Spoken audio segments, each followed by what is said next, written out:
SLC family, thanks for tuning in to our May WIG Report. One critical update for this month is a reminder that we completed our second quarter wage band updates this past month. Any changes that were made were put into effect on April 1st. As always, please ask your supervisor for a copy of our updated wage table to see any changes. And just to remind you of what the process is, as part of our wage banding program, we pull market and position specific wage data from payscale.com every 90 days. And we update our starting wages and the wages of our existing team members accordingly. Wages in the market go up, our wages go up for new hires and existing team members. Through this program, we continue to deliver on 3 commitments. 1, we will continually increase our wages up to 4 times a year based on the wages in your local market for your position. And then 2, we will always pay tenured team members more than new hires. And 3, we will provide equal and non-subjective opportunities for pay increases.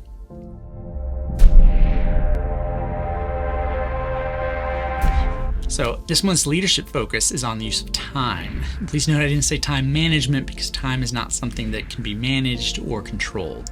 We all have the same 24 hours in a day.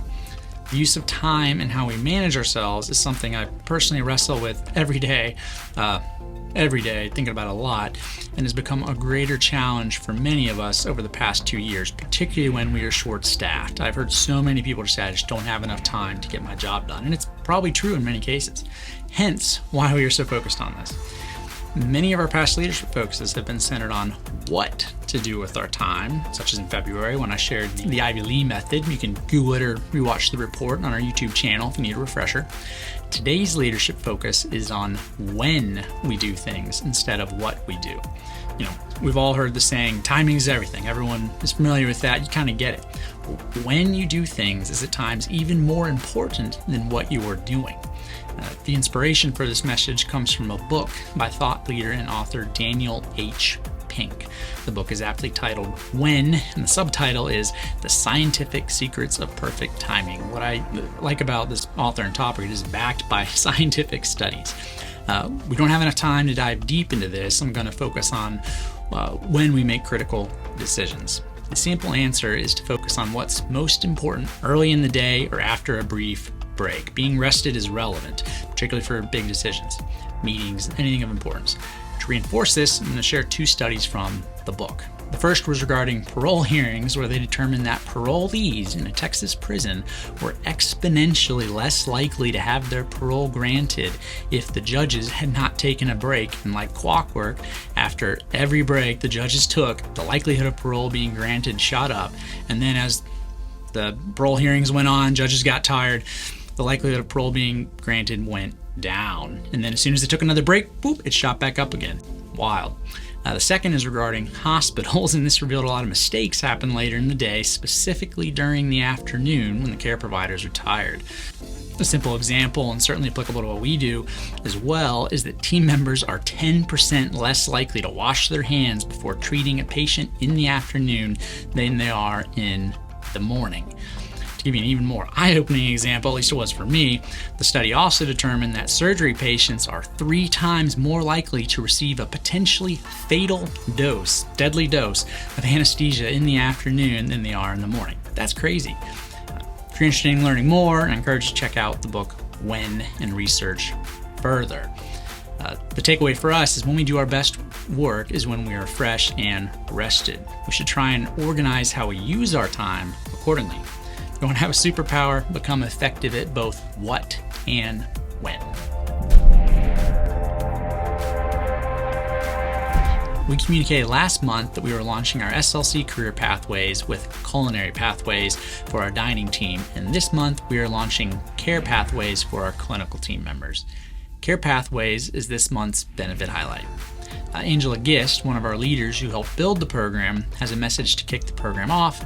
Before we cut over to Angela, I'd like to highlight the fact that Angela is a product of career development within our company, having first joined us over 22 years ago. That's amazing. I've never met a person who's interacted with Angela and didn't just love her, essentially. The fact that amazing individuals like Angela, who have experienced career growth with us, are shaping these programs to help develop others makes our career pathways in general that much better. Hi, my name is Angela Giss, and I have been with Senior Living Communities and Wellmore for 20 years. I'm excited to announce a new program that will foster growth, leadership for our care services team members. If you're interested in growing personally and professionally, this program is for you. It will open your eyes to other areas of growth in healthcare. The program is called Care Pathways. It consists of a CNA 1. This program will teach you the importance of communication skills, leadership skills, and risk management. Also, we will have a CNA mentor. This program is more task-oriented in your learning and growing, focusing on communication and leadership. Also, we will have a MedTech mentor. This program focuses on growth in medication management, understanding the electronic health records as it relates to documentation and processes and supervisor skills.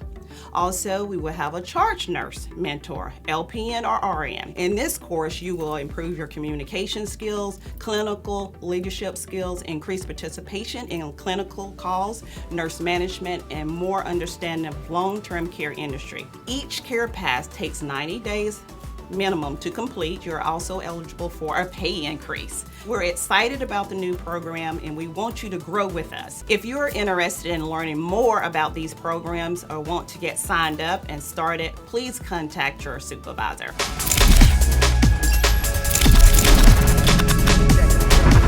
Chris Thorpe here with Marsh's Edge. Today it is my pleasure to introduce you all to Alex Tapp. Alex is a server here at Marsh's Edge who's also serving as an intern prior to his graduation in May from the College of Coastal Georgia.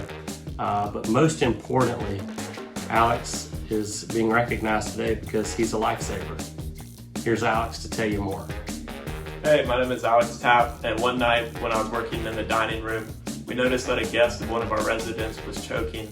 I immediately ran into the back to alert my manager, and she came out with another server, Terry, and a cook named Delana. I proceeded to pick the man up and perform the Heimlich maneuver.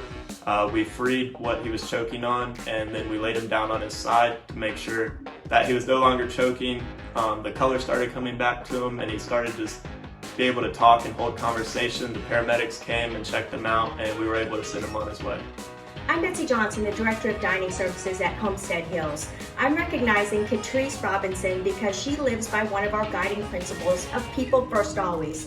Catrice is a cook in our AL retreat and has shown up on time for every shift for the last 17 years. One thing that really stands out for me about Catrice is during a recent staffing crisis, Catrice stepped up without question to ensure our members receive delicious daily meals. We appreciate all that Catrice does for not only our members, but for our team members. Catrice, what do you enjoy most about your position?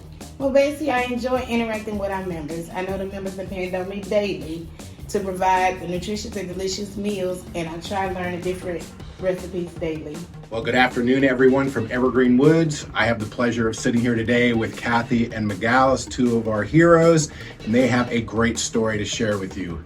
Kathy?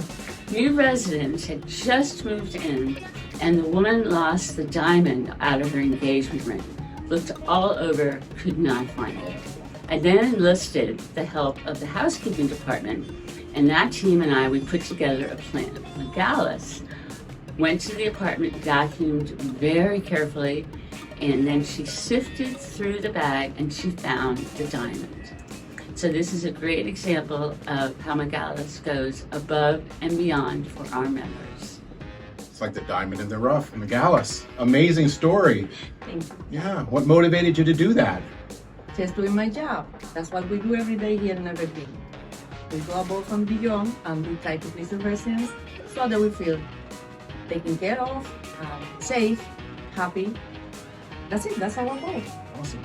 We are so proud of Hannah Rose. She started out with us as a CNA when she was going to nursing school. She got her degree. She's now an RN. She worked with us a little more before going to the hospital to get more experience. And when the director of nursing position came open, she applied and we were thrilled to have her back. She's a true asset, living out our guiding principles every day. I started out at Summit Hills as a CNA. I actually started as a CNA to try and get some healthcare experience while in nursing school. I ended up graduating from nursing school with my RN BSN and just couldn't bring myself to leave.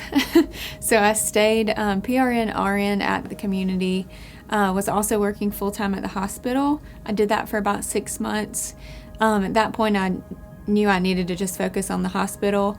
I was on a cardiac step-down unit, and it was also half COVID floor, so I gained a lot of experience, but genuinely missed Summit Hills. I just had it in my heart to keep looking. I was like, I need to figure out some way that I can work at Summit Hills again. I've really missed those residents, the people. I am now in this role. It's really helped me being a CNA in that community, then a nurse, and now in this role of the same unit. The company prioritizes growing their people to their full potential, but I'm excited and I'm happy to be here. Keep up your heroic efforts. Remember to think about when you do things and not just what you do. You are appreciated.